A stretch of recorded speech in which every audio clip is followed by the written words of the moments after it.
Welcome to ID Motors alternative channel.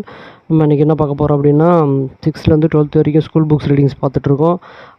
வினா விடைகள் அப்படின்ற டாப்பிக்கில் இப்போ நம்ம 8ஆம் வகுப்புலேருந்து மாநில அரசு எவ்வாறு செயல்படுகிறது அப்படின்ற டாபிக் பார்க்குறோம். ஒரு மாநில அரசு என்ன அதிகாரம் இருக்குது, யார் உச்சபட்ச அதிகாரம் வச்சுருக்காங்க, எப்படி செயல்படுத்துகிறாங்க, அது மாதிரியான விஷயங்கள். ஒரு எம்எல்ஏ ஆகணுன்னா எத்தனை வயசு இருக்கணும், அது மாதிரியான விஷயங்கள். ஒரு அதாவது ஒரு ஆளுநர் ஆகணுன்னா அவருக்கு எத்தனை வயசு ஆகிருக்கணும், சட்டம் மேலே வேணான்னா சட்டம் கீழே வேணான்னா சட்டமன்ற இது விஷயங்கள் சம்மந்தமாக எல்லாமே பார்க்க போகிறோம். வாங்க வீடியோக்குள்ளே போகலாம். நம்ம சேனல் புதுசாக வந்தீங்கன்னா மறக்காமல் நம்ம சேனலை சப்ஸ்கிரைப் பண்ணிங்க. ஃபஸ்ட்டு, மாநில அரசின் தலைவராக ஆளுநர் இருப்பார் என குறிப்பிடப்படுது. ஒரு மாநிலத்துடைய முதல் குடிமகன் அப்படின்னும்போது ஆளுநர். இதுவே ஒரு இந்தியாவுடைய முதல் குடிமகன் சொன்னாங்கன்னா அது குடியரசுத் தலைவரை குறிக்கும். சரிங்களா? அப்போ ஒரு மாநிலத்துக்குள்ளே வரும்போது ஆளுநர் இருப்பார் என்பதை எதில் குறிக்குது அப்படின்னு சொல்கிறது எதுனா, இந்திய அரசியலமைப்பு சட்டத்தில் சொல்கிறாங்க. சரிங்களா? இந்திய அரசியலமைப்பு சட்டம் தான் இதை பற்றி குறிப்பிடப்பட்டிருக்கு. மாநில அரசின் தலைவராக ஆளுநர் இருப்பார் என குறிப்பிடுறது. சரிங்களா? அடுத்தது, ஆளுநரை நியமிப்பவர். ஒரு ஆளுநரை நியமிக்கிறாங்க அப்படின்னா யார் நியமிக்கலாம் அதிகாரம் இருக்குது அப்படின்னா குடியரசுத் தலைவருக்கு தான் அந்த அதிகாரம் இருக்குது. சரிங்களா? குடியரசுத் தலைவருக்கு தான் அந்த அதிகாரம் இருக்குது. அடுத்தது, மாநிலத்தின் நிர்வாகத்தின் தலைவர் யார்? ஒரு மாநிலம் அப்படின்னா அந்த நிர்வாகத்துடைய தலைவராக யார் இருப்பார்னா ஆளுநர் அவர்கள் தான் இருப்பாங்க. சரிங்களா? ஆளுநருடைய பதவி காலம் எத்தனை ஆண்டுகள் அப்படின்னா 5 ஆண்டுகள். சரிங்களா? ஆளுநருடைய பதவி காலம் 5 ஆண்டுகள். நீங்கள் ஆளுநராக ஆகணும் அப்படின்னா குறைஞ்சது எத்தனை வயசு ஆகிருக்கணும் அப்படின்னா 35 வயது ஆகிருக்கணும். சரிங்களா? 35 வயது ஆகிருக்கணும். அடுத்தது, ஆளுநர் நியமனம். குடியரசுத் தலைவர் மாநில ஆளுநரை நியமிக்கும் போது மத்திய அமைச்சரவையின் ஆலோசனைப்படி செயல்படுவார். இப்போ பார்த்தீங்க அப்படின்னா ஆளுநரை நீங்கள் நியமிக்கிறோம் அப்படின்னா குடியரசுத் தலைவர் என்ன பண்ணுவார் அப்படின்னா மாநில ஆளுநரை நியமிக்கும் போது மத்திய அமைச்சரவை, சரிங்களா, மத்திய அமைச்சரவையில் என்ன சொல்கிறாங்களோ அந்த ஆலோசனைப்படி தான் அவர் நியமிக்கப்படுவார். சரிங்களா? அது மட்டும் இல்லாமல் தொடர்புடைய மாநில அரசையும் கலந்து வாசிப்பார்கள். இப்போ தமிழ்நாட்டுக்கு ஒரு ஆளுநரை போடணும் அப்படின்னா அந்த மாநிலத்துடைய முக்கியமான நபர்களை கேட்டு, அது மாநில அரசு, சரிங்களா, அந்த கட்சியுடைய இப்போ யார் சிஎம் இருக்காங்களோ அவங்களுடைய இதையும் கேட்டு ஆலோசனை கேட்பாங்க அப்படின்னு சொல்லியிருக்காங்க. சரிங்களா? அப்போ இந்த 2 விஷயமும் ரொம்ப முக்கியம். குடியரசுத் தலைவர் ஆளுநர் நியமிக்கும் போது மத்திய அமைச்சருடைய ஆலோசனையும் ப்ளஸ் தொடர்புடைய மாநிலத்துடைய அரசையும் கலந்து ஆலோசிப்பாங்க. இது ரொம்பவே முக்கியம். சரிங்களா? அதுக்கப்புறம், ஒருவர் ஆளுநராக ஆவது சொந்த மாநிலத்தில் நியமிக்கப்படுவது. இது நல்லா புரிஞ்சுக்கணும். இது ரொம்பவே முக்கியம். நீங்கள் ஆளுநராக ஆகணும் அப்படின்னா உங்களுடைய மாநிலத்தில் போட மாட்டாங்க. இப்போ நீங்கள் தமிழ்நாட்டில் இப்போ உங்களோட பர்த் இருக்குது அப்படின்னா நீங்கள் தமிழ்நாட்டுக்கு ஆளுநர் ஆக முடியாது. மற்ற மாநிலத்துக்கு தான் நீங்கள் ஆக முடியும். சரிங்களா? அது நல்லா ஞாபகம் வச்சுங்க. ஒருவர் ஆளுநராவது சொந்த மாநிலத்தில் நியமிக்கப்படுவதில்லை. சரிங்களா? அடுத்தது, மாநில ஆளுநராக நியமிப்பதற்கும் தகுதிகள். அவருக்கு என்னென்ன தகுதிகள்லாம் இருக்கணும் அப்படின்னு பார்த்தீங்கன்னா நல்லா ஞாபகம் வச்சுங்க. ஃபஸ்ட்டு, இந்திய குடிமகனாக இருக்கணும். 35 வயது நிரம்பியவராக இருக்கணும். பாராளுமன்றம் மற்றும் சட்டமன்றத்தில் உறுப்பினராக இருத்தல் கூடாது. அதுக்கப்புறம் ஆதாயம் தரும் பதவிகள் வைக்கக்கூடாது. சரிங்களா? இந்த விஷயங்கள் எதுவுமே இப்போ கரண்ட்டில் இருக்கக்கூடாது. சரிங்களா? அதாவது ஆதாயம் தரும் பதவி என்று சொல்கிறது இப்போ கரண்ட்டில் இருக்கக்கூடாது. அப்போ பார்த்தீங்கன்னா இந்திய குடிமகனாக இருக்கணும், 35 வயசு நிரம்பியவராக இருக்கணும், பாராளுமன்றம் அல்லது சட்டமன்ற உறுப்பினராக இருத்தல் கூடாது, ஆதாயம் தரும் எந்த ஒரு பதவியும் வைத்தல் கூடாது. சரிங்களா? இதெல்லாம் இருந்தால் தான் ஒருத்தர் ஆளுநரை நியமிக்க முடியும். சரிங்களா? அதுக்கப்புறம், ஒரு மாநிலத்தின் தலைமை நிர்வாகி. ஒரு மாநிலத்துடைய தலைமை நிர்வாகியாக யார் இருப்பார் அப்படின்னா ஆளுநர் அவர்கள் தான் இருப்பாங்க. சரிங்களா? முதலமைச்சரையும் அவரது ஆலோசனை பேரில் அமைச்சர்களையும் நியமனம் செய்பவர் யார் அப்படின்னா ஆளுநர். ஒரு மாநிலத்துடைய முதலமைச்சர், அது இப்போ எலெக்ஷன் நடக்குது அப்படின்னா எலெக்ஷன் நடந்து எம்எல்ஏ எலெக்ஷன், சரிங்களா, சட்டமன்ற எலெக்ஷன் நடந்து எந்த கட்சி அறுதி பெரும்பான்மை பெறுதோ அந்த கட்சியுடைய தலைவரை முதலமைச்சரை நியமிப்பாங்க. அந்த நியமிக்கிற அதிகாரம் யாருக்குன்னா ஆளுநருக்கு தான் இருக்குது. சரிங்களா? ஆளுநருக்கு இருக்குது. அதுக்கப்புறம் மாநிலத்தில் அடுத்தது, மாநில அரசு பணியாளர் தேர்வாணையம் உறுப்பினர்களை நியமனம் செய்வது யார் அப்படின்னா ஆளுநர் அவர்கள் தான் நியமனம் செய்வாங்க. இப்போ அது எக்ஸாம் என்னது, டிஎன்பிஎஸ்சி. இப்போ மாநில அரசுடைய தேர்வு பணியாளர் தலைவர் மற்றும் உறுப்பினர்களை நியமிக்க அதிகாரம் யாருக்கு இருக்குன்னா ஆளுநர் அவர்களுக்கு இருக்குது. அடுத்தது, மாநில அரசின் தலைமை வழக்கறிஞரை நியமனம் செய்வர். இப்போ ஒரு மாநிலத்துடைய தலைமை வழக்கறிஞர், சரிங்களா, தலைமை வழக்கறிஞர் நியமனம் செய்கிறது யார் அப்படின்னா ஆளுநர். சரிங்களா, மாநில அரசின் தலைமை வழக்கறிஞர் சொலிசிட்டர் ஜெனரல் அப்படின்னு சொல்லுவாங்க, நான் வச்சுங்க. அதே வந்து நம்ம உச்சநீதிமன்றத்தில் அப்படின்னா அட்டர்னி ஜெனரல் சொல்லுவாங்க. இங்கே தமிழ்நாட்டில் சொல்லும்போது உயர்நீதிமன்றத்தில் சொலிசிட்டர் ஜெனரல் அப்படின்னு சொல்லுவாங்க. சரிங்களா, நான் வச்சுங்க. அடுத்தது ஆளுநர் அறிக்கையின்படி குடியரசுத் தலைவர் அரசியலமைப்பு சட்டப்பிரிவு 356 பயன்படுத்தி எந்த மாநிலத்தின் குடியரசுத் தலைவர் ஆட்சியை ஏற்படுத்துகிறார். சரிங்களா, ஆளுநர் எப்போ, அதாவது ஆளுநர் ஆட்சி நடக்குது அப்படின்னு எப்போ சொல்லுவாங்க அப்படின்னா, மாநிலத்தில் ஏதாவது ஒரு பிரச்சனை வரும்போது குடியரசுத் தலைவர் கூட அதான் என்ன பண்ணுறாங்க, ஆளுநர் அறிக்கையின்படி குடியரசுத் தலைவர் அரசியலமைப்பு சட்டப்பிரிவு 356 பயன்படுத்தி அந்த மாநிலத்தில் குடியரசுத் தலைவர் ஆட்சியை ஏற்படுத்துவாங்க. சரிங்களா, மணிப்பூர்லாம் கேள்விப்பட்டிருப்பீங்க, இடையில குடியரசுத் தலைவர் ஆட்சி வரும், அதெல்லாம் பார்த்துருப்பீங்க. அது மாதிரி தான். அடுத்தது மாநில பல்கலைக்கழகங்கள் வேந்தராக செயல்படார். ஆமாம், இப்போ வந்து பார்த்திங்கன்னா இப்போ தமிழ்நாட்டுடைய ஆளுநர் அப்படின்னாலே இங்கே இருக்கிற யூனிவர்சிட்டி என்னென்ன இருக்கோ அதில் எல்லாருக்குமே அந்த வேந்தராக இவர், மெயின் கண்ட்ரோல் பவர் பார்த்திங்கன்னா வேந்தர். அந்த யூனிவர்சிட்டியில் ஒருத்தரை தலைமையாக நியமிப்பாங்க. அவர் வந்து துணை வேந்தராக இருப்பார். சரிங்களா, அவர் வந்து அந்த யூனிவர்சிட்டிக்கு துணை வேந்தராக இருப்பார். இப்போ அண்ணா யூனிவர்சிட்டி எடுத்துக்கிட்டிங்க அப்படின்னா அதுக்கு வேந்தர் அதிகபட்ச பவர் வந்து ஆளுநருக்கு இருக்கும். அதில் நியமிக்கக்கூடிய துணைவேந்தரை, சரிங்களா, அந்த துணைவேந்தரை வந்து சீனியர் பர்சனாக மேக்ஸிமம் போடுவாங்க. சரிங்களா, அவர் வந்து அந்த யூனிவர்சிட்டியிலே இருப்பார், அதை பார்த்துக்குவார், நான் வச்சுங்க.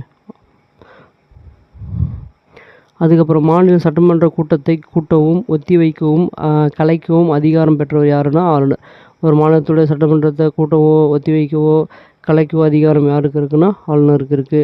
பண மசோதாவை யாருடைய ஒப்புதலுக்கு பின்னரே சட்டமன்றத்தில் கொண்டு வர முடியும் அப்படின்னா ஆளுநருடைய ஒப்புதல் இருந்தால் மட்டும்தான் அது சட்டமன்றத்தில் பண மசோதா கொண்டு வர முடியும், நான் வச்சுங்க. அதனால தான் அடிக்கடி என்ன பண்ணுவாங்க பார்த்தீங்க அப்படின்னா ஆளுநருக்கும் அந்த மாநில முதல்வருக்கும் சில பிரச்சனைகள் நடக்கும். இதுதான் காரணம். அடுத்து சட்டமன்ற கூட்டம் நடைபெறாத போது அவசர சட்டத்தை பிறப்பிக்கும் அதிகாரம் யாருக்கு இருக்குது? இப்போ சட்டமன்ற கூட்டம் வந்து டெய்லி 365 நாள் நடக்கும் கிடையாது, அது ஒரு சீசன் டைமில் நடக்கும். சரிங்களா, அப்போ சட்டமன்றம் கூடுது அப்படின்னு சொல்லுவாங்க. அது மாதிரி அந்த டைமிங்கில் கூடும்போது மட்டும்தான் அந்த சட்டத்தை அவங்களால ஏற்ற முடியும். பட் அந்த மாதிரி சட்டமன்றம் கூடாத நல்ல நாளில் இருக்கும்போது யாருக்கு அதிகாரம் இருக்குது அப்படின்னா ஆளுநர் தான் வந்து அந்த இதை பார்த்துக்குவாங்க. சரிங்களா, அதுக்கப்புறம் எப்போ சட்டமன்றம் அடுத்தது கூடுதோ அப்போ வந்து அதை சட்டமாக இம்ப்ளிமெண்ட் பண்ணிவிடுவாங்க. சரிங்களா, அடுத்து சட்டமன்றத்திற்கு ஒரு ஆங்கிலோ இந்திய உறுப்பினரை நியமனம் செய்பவர் யார் அப்படின்னா ஆளுநர். ஆளுநர் வந்து என்ன பண்ணுவார், ஒரு ஆங்கிலோ இந்தியனை நியமிப்பாங்க. இப்போ 234 தொகுதி இப்போ தமிழ்நாட்டில் அப்படின்னா 234 ப்ளஸ் ஒரு 1 ஆங்கிலோ இந்தியனை ஒருத்தவங்களை போடுவாங்க அப்படின்னு வச்சிங்களேன், நான் வச்சுங்க. அடுத்தது மாநில சட்டமேலவைக்கு அறிவியல், இலக்கியம், சமூக சேவை, கூட்டுறவு இயக்கம் ஆகிய துறைகளில் 1/6 பங்கு அளவிற்கு உறுப்பினர்களை செய்பவர். அதாவது நம்ம தமிழ்நாட்டில் இது கிடையாது ஆக்சுவலாக, நான் தெரிஞ்சிங்க. சட்டமேலவை, சட்டக்கீழவை அப்படின்னு இருக்கும். இப்போ சட்டக்கீழவை தான் நம்ம அது சட்டமன்றம் சொல்கிறோம்.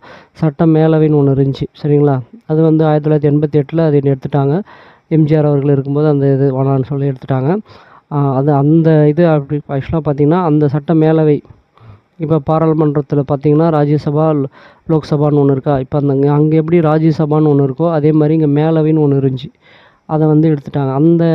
அதில் நியமிக்கணும், அதில் எம்எல்ஏக்கள், அதில் முக்கியமான நபர்களை நியமிக்கணும், நியமன எம்பிக்கள் போடுவாங்க. அதில் பார்த்திங்கன்னா அதுக்கு யாருடைய பவர் இருக்குன்னா ஆளுநருக்கு பவர் இருக்குது. சரிங்களா, அதில் நியமனம் பண்ணுறதுக்கு ஆளுநருக்கு பவர் இருக்குது. அதில் தான் என்ன பண்ணியிருக்காங்க, அறிவியல், இலக்கியம், கலை, சமூக சேவை, கூட்டுறவு இயக்கங்கள் 1/6 பங்கு அளவு உறுப்பினர்களை அதில் ஆளுநர் நியமனம் செய்வார். சரிங்களா, இது ஆளுநருக்குரிய பவர். அடுத்தது மாநில அரசாங்கத்தின் ஆண்டு நிதிநிலை அறிக்கை யாருடைய ஒப்புதல் பெற்ற பிறகே சட்டமாகும் அப்படின்னா ஆளுநருடைய ஒப்புதல் பெற்ற பிறகு தான் சட்டமாகும். ஓகே, அடுத்தது பண மசோதா உள்ளிட்ட அனைத்து மசோதாக்களும் ஒப்புதல் அளிப்பவர் யார்? இப்போ எந்த மசோதா வந்தாலும் ஆளுநர் அவர்கள், அதாவது மாநிலத்தை பொறுத்த வரைக்கும், சரிங்களா, ஒரு மாநிலத்தை பொறுத்த வரைக்கும் அவருடைய ஒப்புதல் பெற்றால் மட்டும்தான் அது சட்டமாக மாறும். சரிங்களா, அதுக்கப்புறம் அரசின் எதிர்பாராத செலவினங்கள் நிதி யாருடைய கட்டுப்பாட்டில் இருக்கும்? எமர்ஜென்சி ஃபண்டுன்னு சொல்லுவாங்க. இந்த எமர்ஜென்சி ஃபண்டு யார் கையில் இருக்கும் அப்படின்னா ஆளுநர் கையில். இதுவே ஆல் ஓவர் இந்தியாவுக்கு அப்படின்னு போகும்போது குடியரசுத் தலைவர் கண்ட்ரோலில் இருக்கும். சரிங்களா, நான் வச்சுங்க. மாநிலத்தின் பேரளவு நிர்வாகத் தலைவர், பேரளவு தான் ஒரு நிர்வாகத் தலைவராக இருக்கிறவர் யாருன்னா ஆளுநர்கள். உண்மையான தலைவராக இருப்பவர் வந்து முதலமைச்சர் இருப்பாங்க. சரிங்களா? அடுத்தது, ஒரு அரசின் ஒரு முகவராக மாநிலத்தில் செயல்படுவர் யார் அப்படின்னா ஆளுநர் அவர்கள் தான் செயல்படுவாங்க. அடுத்தது, மாநில சட்டமன்றத்தின் பெரும்பான்மை கொண்டுள்ள கட்சி தலைவரை நியமிப்பார். இப்போ பெரும்பான்மை கொண்ட கட்சி யார் வின் பண்ணி வராங்க அப்படின்னா அந்த கட்சியினுடைய தலைவரை தான் வந்து யாரை நியமிப்பார், ஆளுநர் வந்து அவங்கள முதல்வராக நியமிப்பார். சரிங்களா? அந்த பவர் ஆளுநருக்கு இருக்குது. அமைச்சரவையின் அமைச்சரவையினுடைய தலைவராக யார் இருப்பார் அப்படின்னா முதலமைச்சர். எல்லா அமைச்சர்களுக்கும் அவர் தான் தலைவராக இருப்பார், அதாவது ஆளுங்கட்சிக்கு. முதலமைச்சரின் பதவிக்காலம் சட்டமன்ற பெரும்பான்மை பலம் உள்ளவரை முதலமைச்சருடைய பதவி நீடிக்கலாம். முதலமைச்சருடைய பதவி காலம் பொறுத்த வரைக்கும் மினிமம் 5 வருஷம் வச்சுருப்பாங்க, மேக்ஸிமம் 5 வருஷம். அந்த டைமிங்குள்ளே பார்த்திங்கன்னா சப்போஸ் அந்த சட்டமன்றத்தோட பெரும்பான்மை பலம் எம்எல்ஏக்களை வேறு கட்சிக்கு மாறிட்டாங்க, அது மாதிரி ஏதாவது வருது அப்படின்னா பெரும்பான்மை இல்லைன்னா அவர் வந்து பதவி விலகணும். சரிங்களா? நான் வச்சுங்க. முதலமைச்சர் பதவி விலகல் ஒட்டுமொத்த அமைச்சர்களும் பதவி விலகல் குறிக்கும். ஒரு மாநிலத்துடைய முதலமைச்சர் பதவி விலகிட்டார் அப்படின்னா அந்த மாநிலத்துடைய எல்லா எம்எல்ஏக்களும் பதவி விலகல் தான் அர்த்தம். சரிங்களா? அடுத்தது,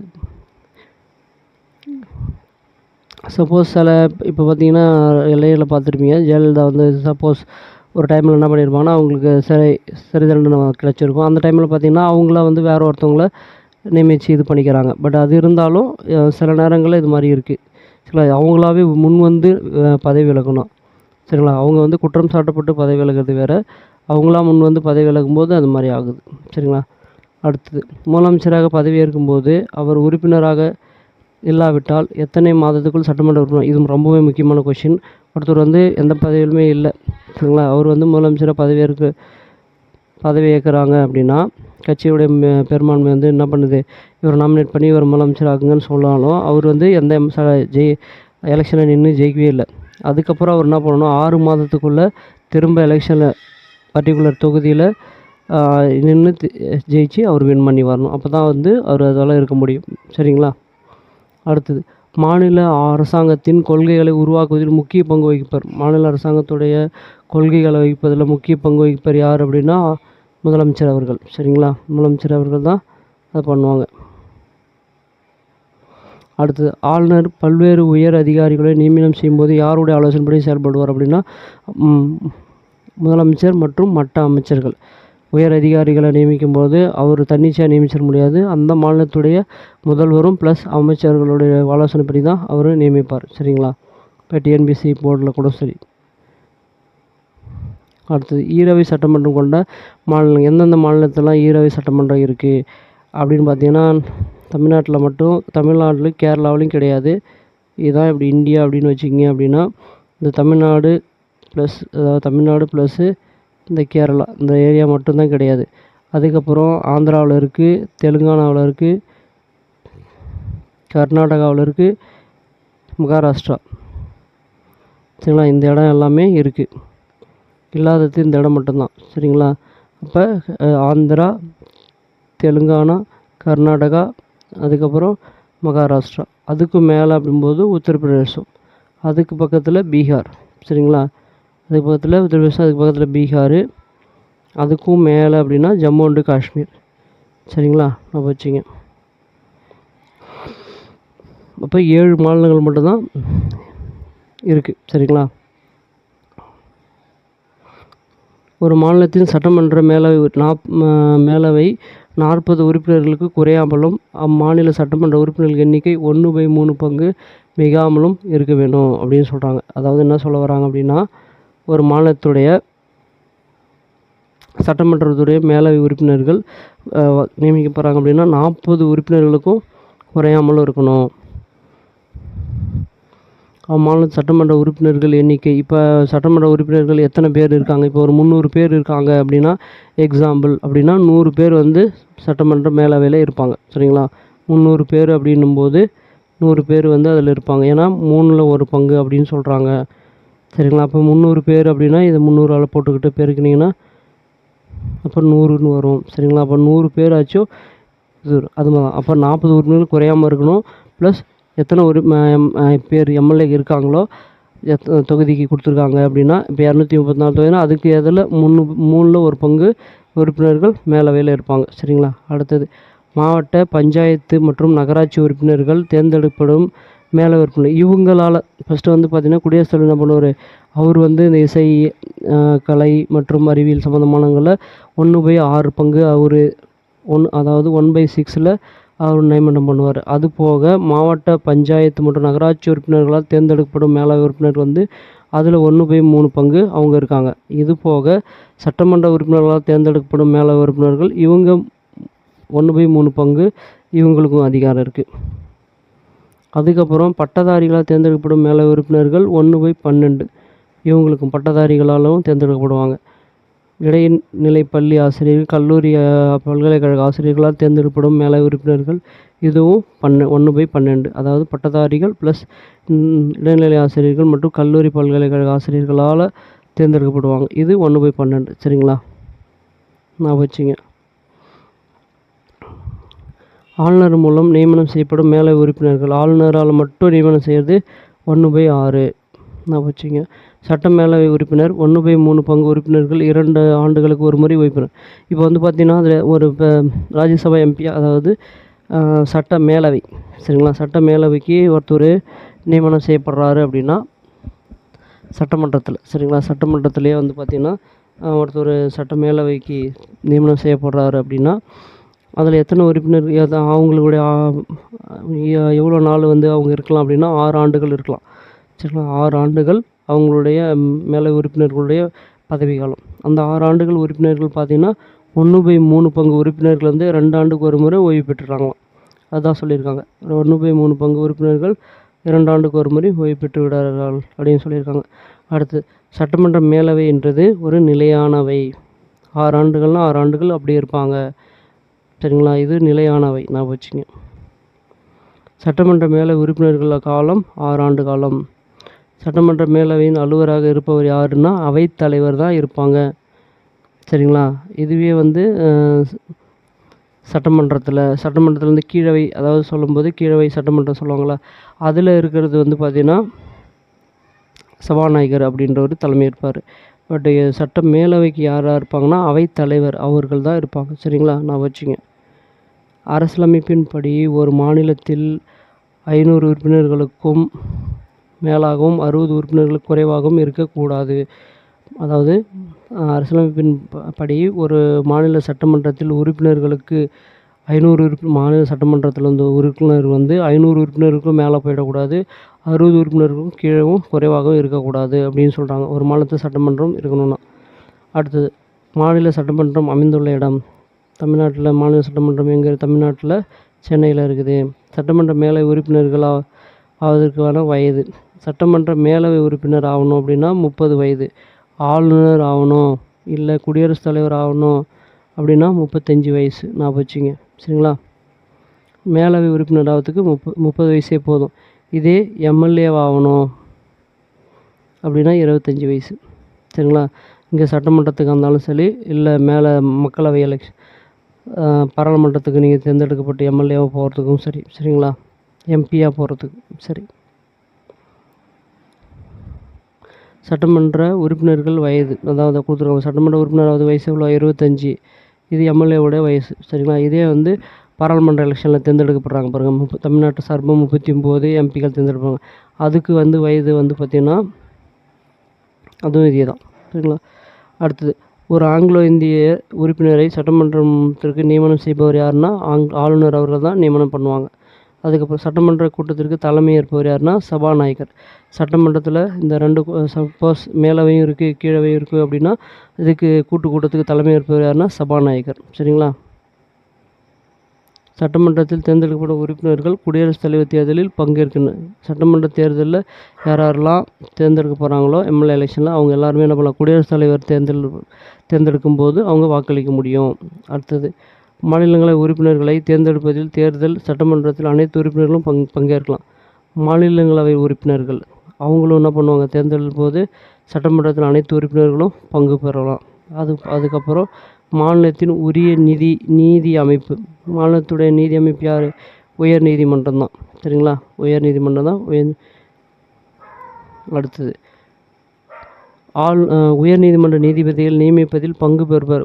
ஒரு மாநிலத்துடைய உயர்நீதிமன்ற நீதிபதி நியமிக்கணும் அப்படின்னா யாரெல்லாம் அதில் இருப்பாங்க அப்படின்னா அந்த மாநிலத்துடைய ஆளுநர், அதுக்கப்புறம் குடியரசுத் தலைவர், அதுக்கப்புறம் பாருன்னா உயர்நீதிமன்ற தலைமை நீதிபதி. சரிங்களா? சப்போஸ் இந்த உயர்நீதிமன்றத்துடைய தலைமை நீதிபதியை நியமிக்கிறீங்க அப்படின்னா குடியரசுத் தலைவர் இருப்பார், ஆளுநர் இருப்பாங்க, அப்புறம் உச்ச நீதிமன்ற நீதிபதி இருப்பார். சரிங்களா? ஞாபகம் வச்சுங்க. தலைமை நீதிபதி இது வெறும் உச்ச நீதிமன்ற நீதிபதி நியமித்துக்கிறதுனால தான் யாராக இருக்காங்க, ஆளுநர், உயர்நீதிமன்ற தலைமை நீதிபதி, குடியரசுத் தலைவர். சப்போஸ் இந்த தலைமை நீதிபதி நியமிக்கணும் அப்படின்னா இந்த தலைமை நீதிபதி நியமிக்கணும் உச்ச நீதிமன்றத்தினுடைய தலைமை நீதிபதி இருக்கணும்.